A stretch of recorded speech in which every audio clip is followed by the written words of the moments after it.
Limfalarni tozalash uchun ertalab turishinglar bilan och qoringa 1 stakan iluvdan isuvroq suvga koriy solodkini bir osh qoshiq solib aralashtirasizlar va uni qo'plab ichasizlar.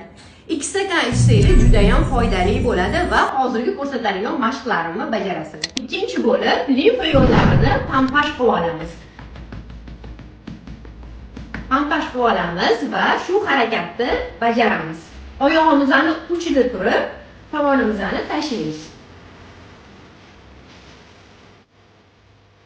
Ikkinchi harakatdan poзвоночный грыжа protruziyasi borligi mumkin emas, lekin umurtqalaringiz sog'lom bo'lsa, bemalol bajarsanglar bo'ladi.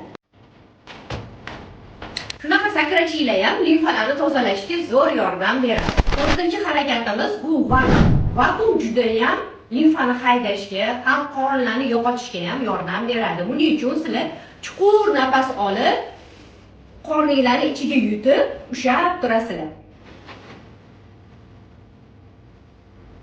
Qilib birdaniga chiqarasizlar. Nafas olamiz, qornimizning ichiga yutamiz, bor kuchimiz bilan maksimal darajada yutamiz. 1 minut ushlab turib, keyin qilib birdaniga nafas bilan chiqaramiz. Boshlaymiz.